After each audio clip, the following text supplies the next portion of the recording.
um programa e tudo que... Aí eu cheguei lá, um mês depois fiz 17 anos, aí foi quando surgiu o curso de radialista, um pouco depois eu fui fazer e tal. Mas assim, surgiu assim, porque eu cresci com essas pessoas. Eu cresci praticamente com o Sérgio, com o Daniel, com o Carlos Fred, com o Farias. Posso até estar esquecendo. Né? Nesse meio. O próprio Paulino Rocha também, que foi o grande comentarista. Eu, quando ele veio a falecer, eu ainda era criança, mas eu tive uma convivência ali e tudo. Então, eu tive essa porta aberta. Aí as pessoas sempre falaram, rapaz, e com relação ao seu pai e tal, lógico que depois, uma semana depois tal, o pessoal, rapaz, ele trabalhava de manhã até meio-dia lá e tal, e eu fazia o programa, o show de bola, né, que era 18 horas com o Sérgio Pinheiro. E aí sempre o pessoal dizia, rapaz, o teu filho está aqui todo dia e tal, e ele veio falar com a gente, e foi quando, né, o Farias disse, não, nós estamos aqui, vamos apostar nele e tal, e o Sérgio Pinheiro, quem me levou, e ficou, na verdade os dois foram responsáveis pela minha ida, primeiro o Farias porque abriu as portas da equipe, e o Sérgio Pinheiro, na verdade foi o cara que me levou, que olhou e disse, cara, esse cara tem um potencial e tudo. Agora, é bom que se frise que antes de qualquer coisa, o meu pai já tinha me presenteado com um rádio chamado Transglobo, que na época a gente pegava todas as rádios do mundo com esse rádio, né? Do mundo, entendeu? A gente tinha as várias frequências, né? E esse rádio ficava lá no meu quarto e a gente colocava nas frequências diferentes que existiam na época e todas as rádios, o Japão, do outro lado, não podia ser onde for, os Estados Unidos e tal. A gente escutava tudo. Esse rádio era, assim, na época, uma coisa fantástica. Eu fui que hoje em dia só seria capaz com a internet, né? Hoje em dia só seria capaz com a internet. Porém, quem conheceu esse rádio que eu estou falando, chamado Transglobo, esse rádio, ele pegava as frequências das rádios do exterior. Tinha um rádio desse, né? BBC de Londres. BBC de Londres, tudo. Então, o que acontece? De uma forma efetiva, eu cresci escutando meu pai, que me ensinou também muita coisa da técnica da narração esportiva, entendeu? Então, para o início foi isso. E depois, o que acontece? Para eu ir para a televisão, como eu já estava lá na rádio e tudo, aí o apresentador do Globo Esporte na época era o Tony Duarte. E ele resolveu fazer uma banda, uma dupla sertaneja com o Enio Carlos, falecido Enio Carlos, nosso querido Enio Carlos, né? E eles fizeram a dupla Tony e Enio. É o Tony Mundo? Não, Tony Duarte. Tony Duarte. Então, o que acontece? O Tony Duarte era o apresentador do Globo Esporte. E ele formou uma dupla sertaneja e chegou a lançar discos e tudo com o Enio Carlos. Né, que Deus o tenha, um cara bacana, um cara sensacional. E aí, eles quando formaram essa dupla, houve uma resistência da Globo na época, não sei, faz tanto tempo, eu não me lembro bem o que foi que houve, mas o Tony Duarte foi chamado e pediram a ele para que ele escolhesse. E ele resolveu seguir a carreira na música, entendeu? E seguiu, e aí saiu do Globo Esporte. Quando ele saiu, aí o Tony Nunes apresentou, outras pessoas apresentaram, eu ainda não estava naquela de apresentar. Houve uma oportunidade para apresentar um programa que ia ao ar depois do Fantástico, que era o Placar Eletrônico, 5, 6 minutinhos com os melhores momentos do jogo da tarde. E aí eu entrei através desse programa, que era um programa gravado e tudo. Quando, de repente, o apresentador do Globo Esporte na época, que eu também não lembro mais quem era, depois da saída do Tony Duarte, aí eu comecei a ser chamado para fazer o programa ao vivo e tal, e fui ficando, e aí o tempo foi acontecendo de uma forma ou de outra, eu fui ficando e terminei, que fiquei lá durante 15 anos, né? Aí até um dia perguntaram, rapaz, 15 anos e tudo, aí o cara disse, rapaz, por que você não está lá no Globo Esporte? Eu disse, meu amigo, só nem o Roberto Marinho, que é o dono. 15 anos não tá bom, não. Você imagina uma criança para fazer 15 anos, ficar essa vida todinha lá, eu fico a vida todinha. Não, a gente tem que trabalhar em cima de projetos. É verdade. Além do que eu conquistei aqui em Fortaleza, eu só poderia conquistar mais se eu tivesse ido embora. E nunca foi um objetivo meu. Entendeu? Mas a gente conquistou o quê? Aquela série de reportagens com o Clodoaldo foi uma série de reportagens em 2002, né? 2003, foi naquela época que o Clodoaldo estava fazendo muitos grupos do Fortaleza, chamando até a atenção de clubes de fora, que eu me lembro que até ele foi para Portugal jogar um tempo lá, depois voltou. Foi muita coisa rolou naquela Então, época. o que acontece? Naquela época, se você observar bem, o Romário jogava no Flamengo e o Tino Marcos era repórter lá, né? E o foco total do programa era o futebol cearense, eu fazendo as reportagens e com o Clodoaldo. Ao mesmo tempo já narrando os jogos, aquele que eu falei antes, o Sport TV abriu as portas e a gente foi, né, na verdade, fazer esse trabalho, o narrador cearense narrando os jogos aqui nos canais Sport TV, Premier e PFC. Até a minha chegada, nunca o narrador tinha narrado aqui para esses canais, narrando do Nordeste para o Sudeste, para o Sul e para todo o Brasil. Sempre vinha alguém de lá para cá e eu tive a oportunidade de abrir essa porta. Antes da minha participação também, com aquela coisa do Clodoaldo, nenhum outro repórter conquistou tanto espaço em nível nacional na época. Por quê? Porque outros repórteres conquistaram, o Esporte Espetacular, o próprio Globo Esporte, outros repórteres daqui conquistaram, mas não com aquela frequência. E aí, eu estou falando isso por quê? Porque nos arquivos tem lá, entendeu? Tudo que eu falo, eu gosto de dizer a coisa da forma como aconteceu, para não achar que foi... Para aquele momento foi bom. Então, chegou a um ponto que o que eu queria já não era mais isso. Eu estava a fim de viajar, eu estava a fim de conhecer outros países, de ir para o exterior. E outra coisa, existe também a questão básica de quê? Das regras, entendeu? Que são rígidas, a gente tem que estar... Você já imaginou? São 15 anos, a gente tem que estar acordando bem, com um rosto bacana, para apresentar um programa e tudo. Não é fácil, entendeu? Então eu acredito que eu cumpri a minha missão da melhor forma possível e divulgando de uma forma legal o estado do Ceará. Muito criticado, fui muito criticado. Hoje em dia, e até é bom que eu explique isso aqui, hoje em dia muita gente... né, ainda pelas redes sociais ainda se confunde, porque como eu fazia umas matérias de bom humor, bem-humoradas e tal, as pessoas acreditam que eu tenho essa veia de humorista, entendeu? E aí muitas vezes a gente bate, porque assim, eu não sou assim, você tá entendendo? Quando houve essa oportunidade de fazer essas matérias pegando pelo lado do bom humor do nordestino, eu fui alertado por pessoas que trabalhavam comigo. Olha, essa mudança vai gerar críticas pesadas. O que foi que aconteceu? Eu digo, não, estou disposto a encarar, não tem problema. A oportunidade apareceu, eu vou chegar. Só que o que acontece? O peso, eu fui avisado sobre isso. As pessoas começaram a olhar para mim com aquela... Eu não digo nem bom humor, porque eu sou um cara bem-humorado, eu não vivo com raiva do mundo, não, eu vivo de boa com a vida, entendeu? Mas eu digo assim, eu não sou humorista, entendeu? O problema foi esse. E aí houve o choque da realidade que até hoje muitas vezes existe, pessoas que acompanharam o trabalho naquela época.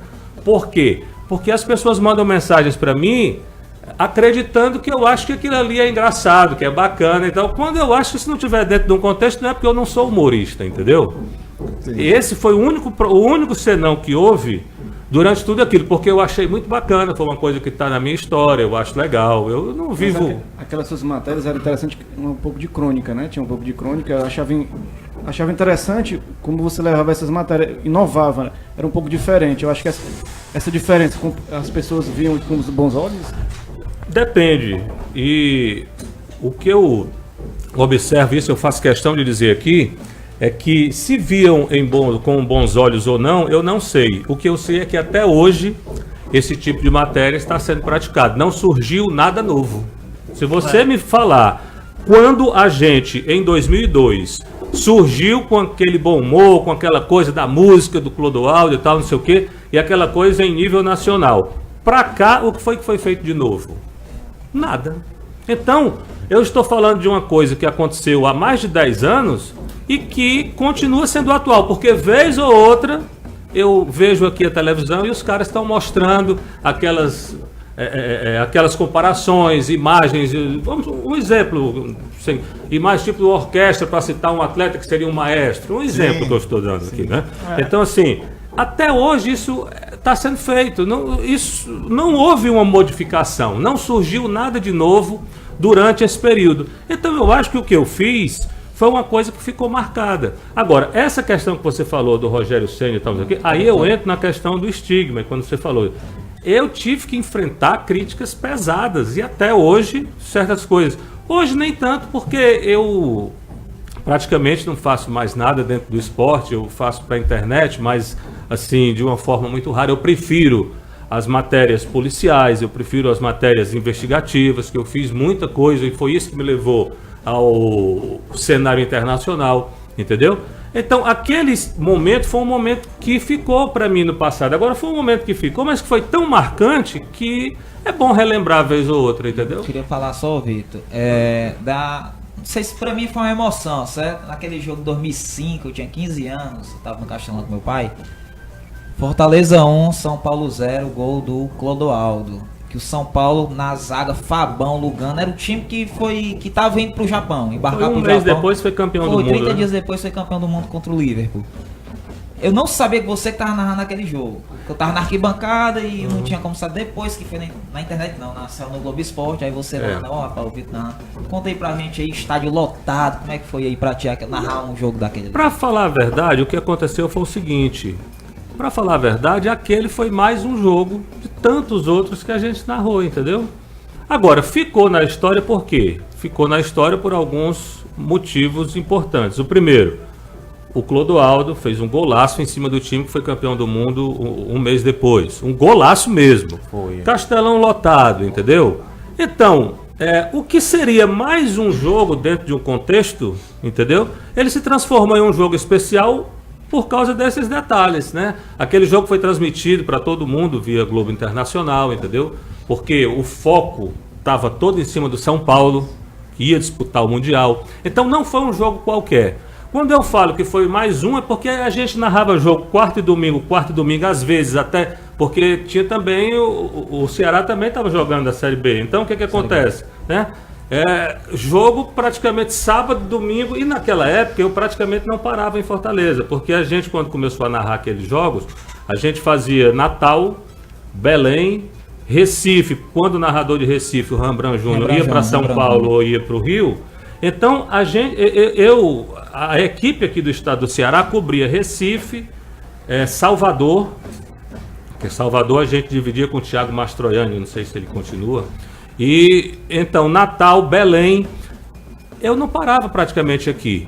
Quando eu te falo que aquele foi mais um jogo, porque era tanto jogo que a gente narrava, sábado, domingo, quarta, quinta, sábado e domingo, aí surgiu aquele, assim, com o estádio lotado, a gente fez vários, né? Por exemplo, lá em Belém, por exemplo, Vasco e Paysandu, no Mangueirão, Flamengo e Paysandu, cara, estádios lotados aqui em Belém, então muitas partidas. Agora, aquele jogo em si, ele deixou de ser um jogo qualquer quando houve a vitória do Fortaleza em cima do São Paulo, que viria a ser campeão do mundo, e alguém um dia resolveu colocar na internet. Foi. E o gol se transformou em um gol histórico. Então veja bem, eu não estou tirando o valor que aquilo ali representa. Eu estou te falando que, por exemplo, o jogador ele pode jogar sábado e domingo, estádio lotado todo dia. Lógico que tem um dia em que ele vai lá, faz um golaço e tal, aquele momento vai ser especial. Então, foi mais um jogo nessa minha trajetória, nessa minha caminhada, porque a gente fazia muitos jogos. Aqui na Ilha do Retiro, o estádio do esporte lotado, a gente fez várias vezes, entendeu? No estádio do Náutico, lá nos Aflitos, cara, lotadaço o estádio sempre que a gente chegava lá, entendeu? No Arruda também? No Arruda, o Arruda lotado, Santa Cruz. Então a gente fez muita coisa, entendeu? Não foi, na verdade, assim, você chegar para narrar um jogo pela primeira vez, tal. A gente já vinha fazendo. O que ficou de especial daquilo ali foi porque o gol entrou para a história, né? Inclusive, eu acredito que é assim, você, quando você vai fazer principalmente o trabalho, você chega preparado para fazer uma coisa rotineira. Vai acontecer. Agora, como o futebol acontece imprevistos, não é uma coisa assim, eu vou chegar, por exemplo, eu vou trabalhar gravando um vídeo. Eu vou gravar esse vídeo aqui e pronto, acabou. Não, o futebol tem suas surpresas. Tem essas surpresas que entram Tem na muito história, aquele de entrar pra história, justamente. Inclusive, o Abreu Neto, ele tá dizendo aqui que lembra que você narrou a Copa do Brasil de 94. Inclusive, ele tá recordando aqui um jogo que o Ceará ganhou do Inter de 1-0. Tem na internet o gol ele mandou o link aqui do gol do YouTube. Jerônimo. Jerônimo, rapaz, Ali em 94, né? Quer dizer, nós estamos em 2018, né? Foi muito tempo, né? Muito tempo narrando futebol. Agora, assim, eu comecei muito jovem, como eu falei aqui, né? Assim, 16 anos não é brincadeira, né? Você chegar, encarar o microfone de uma rádio, né? Com o peso da Rádio Verdes Mares e tudo.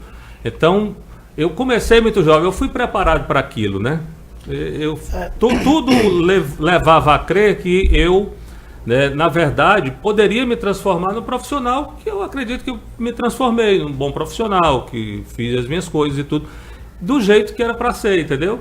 E chegou um momento em que todas as pessoas da minha geração tiveram que ir embora de suas praças, entendeu? Eu nunca fui. Ia, passava um período, tive oportunidade e sempre voltava para casa. Vitor, uma pergunta aqui minha, né? Uma opinião de um jornalista, né, de grande renome que nós temos aqui no nosso estado, a respeito de seleção brasileira. Vitor, nesses anos que você tem trabalhando, você disse que começou aí com 16 anos, né? Sua carreira.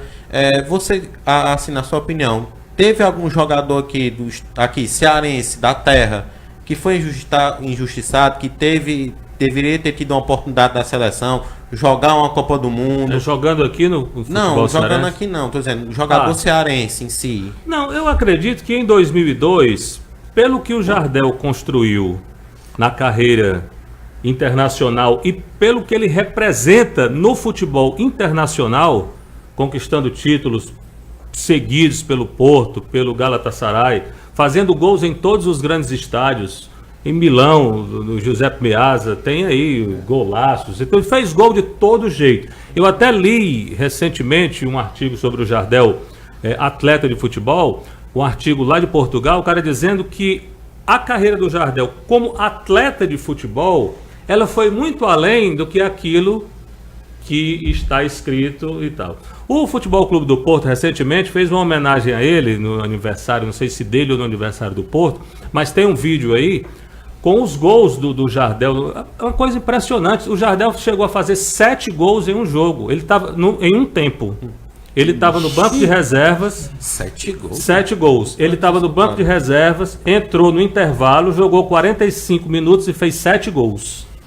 Engraçado, quando você falou isso, eu me lembrei também do Romário, uma história do Romário que teve no Barcelona, que ele falou que ele tinha feito, até o Cruyff, ele queria vir voltar pro Brasil, passar as férias, o Cruyff disse, faça os gols aqui, que aí eu te libero no segundo tempo. Ele fez e foi. Aí você tá falando de jogador injustiçado, eu tô falando da história do Jardel dentro de campo. O que é que acontece?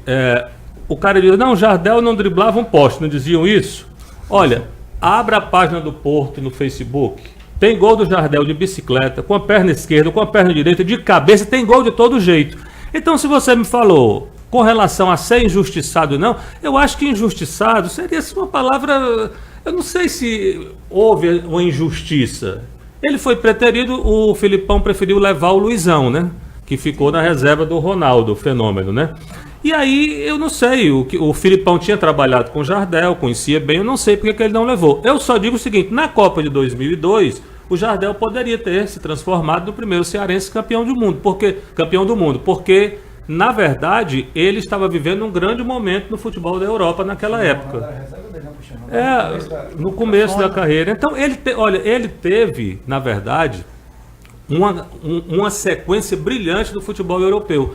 E assim, o que eu posso afirmar hoje é que o único jogador que eu lembre, assim, com relação a uma Copa do Mundo, nascido aqui no estado do Ceará, que na verdade poderia ter, de uma forma fácil, chegou mais perto, né? Chegou mais perto foi ele, porque ele brilhou na Europa. Hoje em dia, nessa seleção aí, o cara joga na Ucrânia, entendeu? E tem presença garantida na seleção brasileira. Brincadeira, hein? É brincadeira. Então, seria o nome que me apareceu. Vitor, tu podia contar aí alguma história, um constrangimento, algum momento difícil durante a tua carreira? Alguma situação complicada, algum caos mais ou menos desse tipo aí pra gente? Não, rapaz, o que eu posso dizer pra você... Situações inusitadas, podemos dizer assim. Não, eu assim, pra falar a verdade, situações inusitadas eu não lembro bem, eu sempre fui muito bem tratado onde cheguei e tal. O que eu posso dizer para as pessoas que estão acompanhando aqui é que o que me atrapalhou, na verdade, a minha carreira dentro da narração esportiva, das reportagens, da imprensa em geral, foi mesmo a vida que eu levava fora do trabalho, porque questão de bebida, esses problemas todos que inclusive eu cito nas minhas palestras e que essas coisas são prejudiciais e muita gente persegue muito os atletas de futebol, né?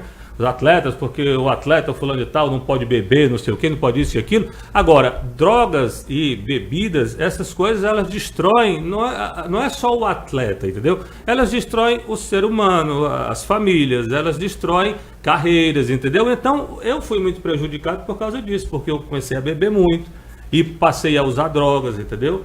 fiz todo um tratamento dentro do rigor que foi me colocado, eu recebi todo um apoio e a partir de então eu consegui me livrar, já está com quase 8 anos, e como eu consegui me livrar disso, e poucas pessoas conseguem, da forma que eu consegui sair depois de 8 anos e conseguir observar a vida de uma forma tranquila, sem ressentimento, sem tristeza, sem angústias, com muito sofrimento, né, mas sem angústias. Então o que acontece? Isso talvez tenha sido, talvez não foi, na verdade, o grande problema que eu enfrentei. E que hoje, para mim, não é mais problema. Por que não é mais problema? Porque já é passado. Eu já estou... Né? Fazendo um paralelo à questão do Clodoaldo, né? Voltou recentemente, fez um gol, né, contra o Floresta. E o Clodoaldo teve problema extracampo. Que eu dei a opinião semana passada que se não fosse isso, ele poderia ter chegado à seleção brasileira, que tem jogador muito menos futebol que ele que chegou. Eu queria que eu desse uma opinião sobre a carreira do Clodoaldo, você acompanhou muito bem nessa carreira. Eu acompanhei o Clodoaldo desde o início. Eu chegava lá no Fortaleza e o Oswaldo Azinha era o presidente do Fortaleza. E naquela época não tinha ainda assessoria de imprensa, a gente falava diretamente a gente falava diretamente com as pessoas, né, que iriam dar entrevista. E eu chegava antes do jogo e dizia: ô presidente, a gente pode fazer uma entrevista? Aí ele dizia: não, que agora eu vou ver o Clodoaldo treinar. O Clodoaldo estava no juvenil. O Oswaldo Azinha, ele só dava entrevista depois do treino do juvenil, porque ele chegava cedo lá no estádio Alcides Santos para assistir ao Clodoaldo, que naquela época já era um espetáculo, entendeu? Um garoto espertíssimo. Agora, com relação ao prejuízo que a vida extracampo causou ao futebol do Clodoaldo, isso aí eu não preciso falar porque é uma coisa pública e notória. Né? Então, assim, o Clodoaldo, eu costumo até dizer isso, e eu fui mal interpretado um dia desse, porque eu disse que o Clodoaldo, eu acompanhei, o Clodoaldo é um jogador, sim, aí com relação à injustiça, até me lembrei aqui, com relação à seleção brasileira, eu vou dizer daqui a pouco. Agora, com relação ao jogador cearense, atuando no futebol cearense, o maior de todos que eu vi foi o Clodoaldo, entendeu? Que eu vi. Então, muita gente disse, não sei o que, aí colocaram o Sérgio Alves e tal.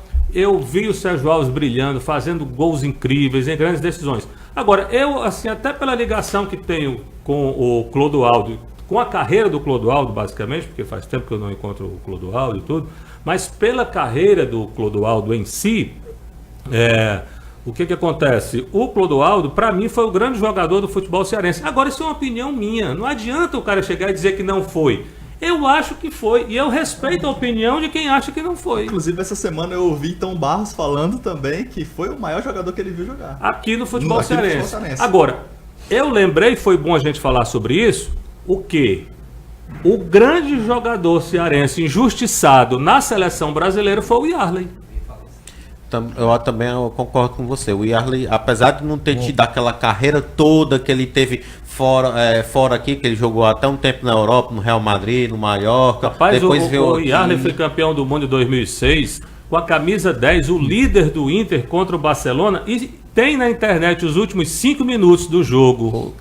Eu assisti esse jogo. Do jogo Barcelona e Inter, os últimos 5 minutos, o Yarley foi o grande... Cara, ele levava a bola lá para a linha de escanteio e ficava segurando a bola lá. O Yarley colocou o time do Barcelona no bolso. Lógico que o futebol é um esporte coletivo, mas na narração do Galvão Bueno no gol do Gabiru, tem o Galvão Bueno dizendo: se ganhar, dá metade da taça pro Yarley.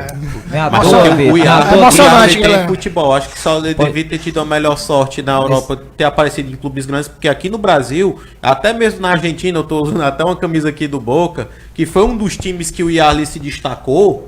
Olha, só dá para entender uma coisa. Só dá para entender uma coisa. Veja bem, o Max Lopes, jogador que já teve no Grêmio, está agora no Vasco. O Max Lopes tem uma história no futebol da Europa e nunca foi convocado para a seleção da Argentina. Como é que se explica isso? Um cara que sempre teve na ponta em grandes clubes. Ao mesmo tempo em que eu faço aqui a pergunta, como é que o Yarley, durante toda a carreira dele, entendeu, nunca teve uma chance de jogar na seleção brasileira? Agora sim, se você falou a questão de ser injustiçado, eu acho que ele foi. O Jardel pelo menos teve, né? O Jardel teve 11 convocações. Após esse jogo aí, o Ronaldinho Gaúcho pediu a camisa do Yarley. Mas foi incrível. O Abreu Neto tá dizendo aqui que o Yarley foi campeão mundial pelo Boca e pelo Inter. Olha aí, ó. Pronto, o Yarley, ele é bicampeão mundial.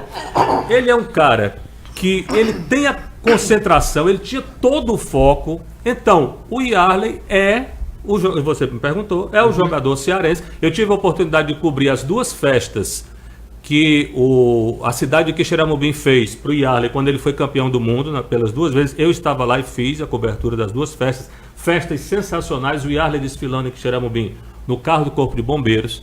Então, o que acontece? Esse sim foi o grande injustiçado. Vitor, eu queria fazer uma pergunta, não sei como é que está o tempo do programa, e mudando um pouquinho de assunto, a questão do jornalismo esportivo. Eu vejo hoje muita gente querendo entrar nesse ramo, né? E você que contou um pouco da sua história, como é que chegou lá, e eu vendo também a questão dos canais que apareceram e depois estão desaparecendo. Esporte interativo, ontem eu soube que a Fox vai acabar, né? A Disney comprou e vai fazer uma fusão com o Esporte, com a ESPN. Então, mas aí está surgindo também a internet, está surgindo outros espaços. Como é que você pode dizer para os jovens que estão, né, querendo entrar nessa empreitada, né? Eu posso dizer para vocês o seguinte: o caminho é a internet. Tá todo mundo aí, isso aí. Eu tô fazendo agora um curso, assisti algumas palestras e tive consultorias e tal, lá no Sebrae, com o pessoal amigo lá, a Ana Lúcia Machado chamou a gente e tal. Eu assisti a 2 palestras lá, citando exatamente Facebook, Instagram e negócios.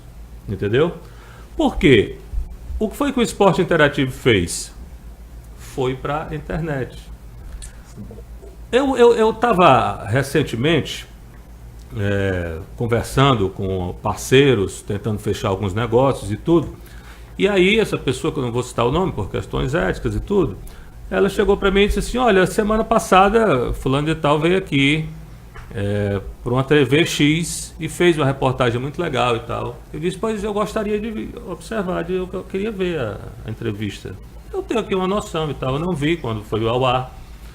Aí ele disse: não tenho não, mas está aqui no site, espera aí, só a procura. Eu fiquei uns 10 minutos esperando, ele procurando na internet onde era que estava a reportagem que tinha sido feita com a entidade dele. Moral da história, ele não achou e tal. Eu disse, tirei aqui do bolso e disse: pois olha, está aqui a reportagem que eu fiz ontem com fulano de tal, lá não sei onde.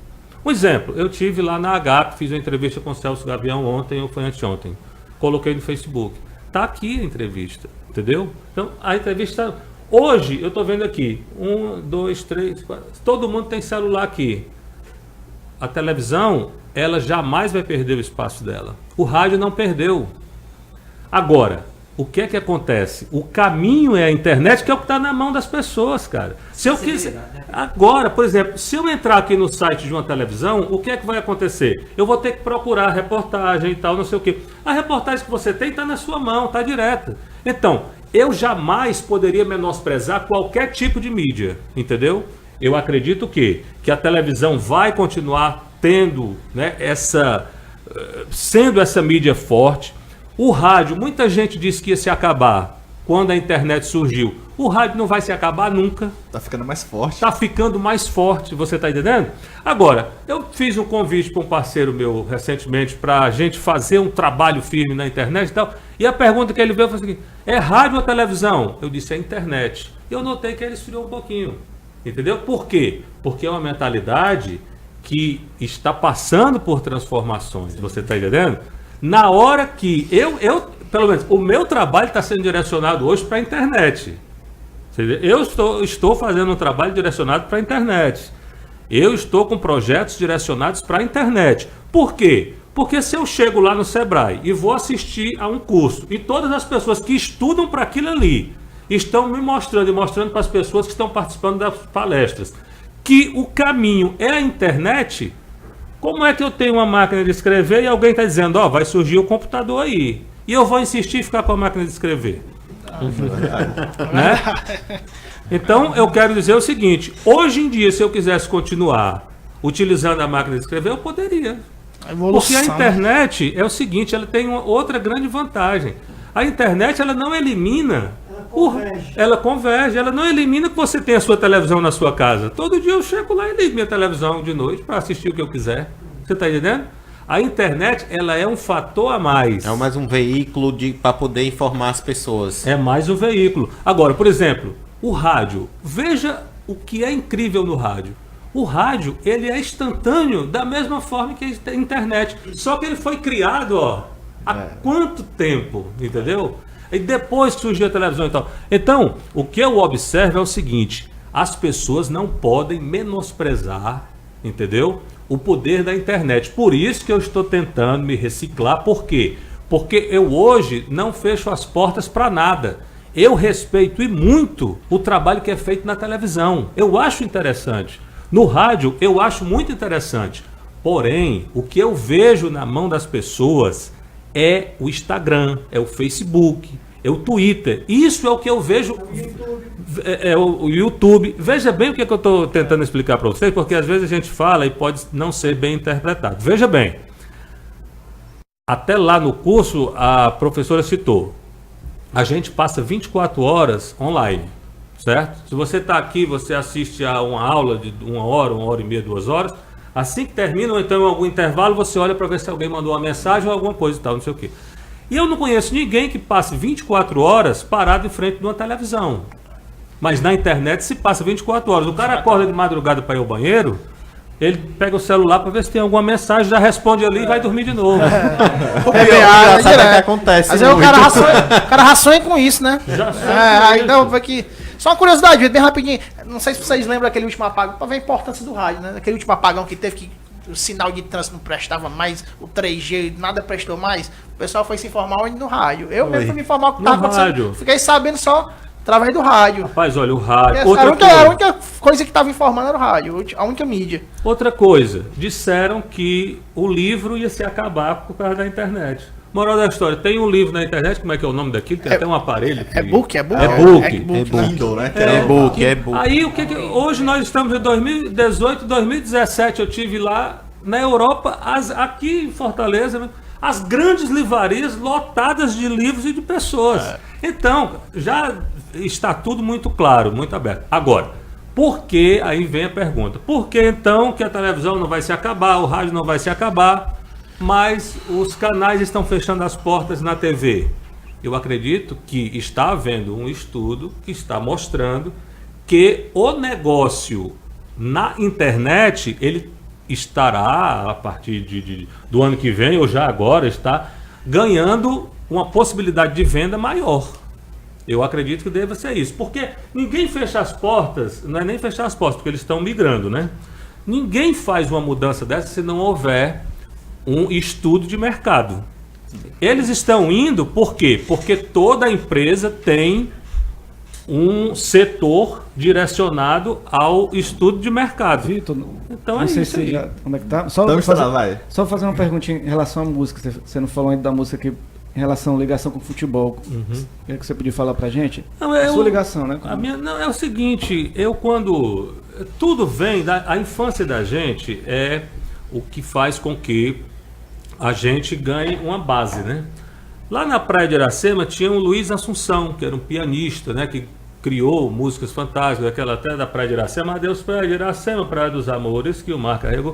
O que acontece? Nas segundas, o meu pai me levava para ir para lá, eu era menino, para ir para a casa do Luiz Assunção, para escutar o Luiz Assunção tocando piano e cantando e tal. Então ali eu já ganhei uma cultura musical. Com o decorrer do tempo, eu tive a grande felicidade de viver aqui em Fortaleza, como tenho até agora a oportunidade de estar aqui em Fortaleza, que é um local onde a música acontece de uma forma impressionante, com pessoas talentosíssimas. E eu convivi com essas pessoas, entendeu? Então, quando eu passei a conviver com pessoas, eu estou dizendo as pessoas que fazem música de verdade, porque existe a música comercial, que eu respeito também, porque eu respeito todos os setores. Mas essa música comercial feita aqui, eu já não tenho tanto acesso. Então, por isso que eu fico com a questão da música feita mesmo na linha da MPB. A música mais comercial, eu já não tenho tanto contato assim. Mas, enfim, para simplificar, a partir de então, desde menino, eu convivi com os grandes artistas cearenses. E isso aconteceu durante toda a minha trajetória de vida. Então, se aconteceu tudo isso, é óbvio que eu cresci dentro da música. E eu hoje sou um fã, né, de rock, eu curto muito, tive a oportunidade de visitar locais históricos do rock, do mundo e tal, exatamente porque eu, desde novo, acompanhei tanto o futebol, mas acompanhei muito a música. Na verdade, o meu pai é um cara muito cultural, entendeu? Ele canta muito bem também, né? Tem aí imagens várias, programa da TVC, lá do Augusto Borges. Então ele tem vários registros gravados, entendeu? E ele sempre foi, isso já vem desde o meu avô, o seu Vitor, que Deus o tenha, que é uma pessoa que sempre me apresentou a poesia de Nelson Gonçalves, a poesia de outros grandes artistas, e eu tive a oportunidade de crescer, entendeu? Escutando a poesia na música.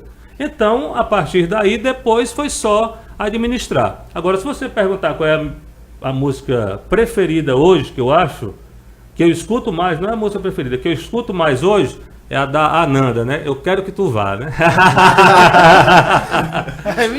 Com essa, e, cara, eu tô muito satisfeito hoje com o programa, a participação de Abel Neto, Vitor Hanover, a galera toda participando. Queria mandar um abraço pro Felipe, que é meu brother de infância, que agora ele tá na Academia Dinâmica do Corpo, e pra outra amiga minha, que é a Fiamma Joplin, que ela tá agora ela é nutricionista formada, então se você precisar é só procurar aí. Deixa eu mandar uma alôzinha aqui pro meu amigo Daniel Guimarães, que hoje está inaugurando a mais nova hamburgueria de Fortaleza, Mentalize Surf Burger, que é ali na rua Mechan, futuro patrocinador, viu? Ali na rua Monsenhor Salazar, 930, inauguração hoje a partir das 17h30, muito sanduíche bom lá, muito hambúrguer bom e muita cerveja gelada, refrigerante, tem tudo lá, compareçam. Nós estamos na reta final do programa, né? Sim. Então eu gostaria só antes de agradecer, mais de 2 minutinhos, só para falar sobre o projeto das minhas palestras. Com certeza. Entendeu? Com certeza, Aí pode falar à eu conto aí vontade. com a alegria e a amizade de vocês pelo seguinte, eu estou com um ciclo de palestras, esse ciclo de palestras se chama Vida, eu venci este jogo só por hoje. Esse ciclo de palestras, ele basicamente é focado na questão da minha vida, com os problemas que foram relacionados, né, diretamente nos tratamentos que eu fiz para ser hoje uma pessoa totalmente saudável, me curar de problemas que tive antes, com drogas e com álcool. Eu não levo para as minhas palestras nenhum tipo de dado, nem números, porque em 1900 e tal, não sei o que, aquelas coisas, nada. A minha palestra, ela é basicamente a minha história de vida, como eu consegui superar os problemas, os apoios que eu recebi, a importância de você focar naquele tema e acreditar que você pode vencer, porque eu tive na sarjeta, entendeu? Eu tive no fundo do poço, sabe? E hoje, em outubro, estaremos completando 8 anos da minha internação e da última vez em que eu tive contato com qualquer tipo de substância, lícita ou não, mas entorpecente, essas coisas. Então o que acontece? Hoje, 8 anos depois, eu sou uma pessoa que vivo na sobriedade, vivo tranquilo. Então, como é que a pessoa consegue isso? Luta, sofrimento, determinação, entendeu? Encontrar o que a gente chama de estigma, que uma psicóloga chegou para mim na época em que ela viu que eu já estava totalmente limpo e disse: você vai carregar esse estigma durante a sua vida inteira. Qualquer pessoa que ficar chateada com você vai dizer: rapaz, aquele cara é um drogado, sem o cara ser. Entendeu? Eu não bebo nenhuma cerveja, deixei de beber, faz 8 anos, deixei de tudo. Não condeno quem bebe porque eu acho que é normal. O meu problema, que é o que eu conto nas minhas palestras, o meu problema é porque eu não podia beber. Você está entendendo? Se eu beber uma cerveja, eu vou beber uma cerveja e vou passar o resto do tempo bebendo enquanto todo mundo está produzindo, aquela pessoa que tomou aquela cervejinha. Então eu não estou aqui para condenar ou para deixar de condenar, até porque eu não tenho, né, esse tipo de artifício de ser, tá condenando que fulano está fazendo errado. Eu conto a minha história de vida, só isso. Que hoje eu sou um cara limpo, sóbrio, que vivo a minha vida e que qualquer brincadeira que a gente faz com um videozinho na internet, os caras já chegam e dizem: aí o cara tá louco e tal, não sei o quê. Isso é um estigma. Então, para quem está iniciando a vida ou para quem está lutando nessa vida de hoje, onde profissionalmente é tudo tão difícil, entendeu? A luta pelo dia a dia é tão difícil. Tudo que for vício e que fuja do controle vai servir para quê? Para complicar ainda mais e para atrapalhar ainda mais o caminho. Mas existe o livre-arbítrio. Eu fico muito chateado quando alguém manda mensagem para mim dizendo fulano não pode fazer isso. Eu não gosto daquela cor do não pode, do autoritarismo. Você está entendendo? Eu acho que existe o livre arbítrio. Por isso que na minha palestra eu falo de mim, única e exclusivamente. A palestra, aliás, o próprio tema da palestra já cita: eu venci este jogo, está lá o eu, né? Eu não estou falando do meu semelhante, cada um vive a sua vida. E para finalizar, eu fiz essas palestras já no Moinho Dias Branco, foi a Semana de Segurança do Trabalho, foi um sucesso muito bacana lá.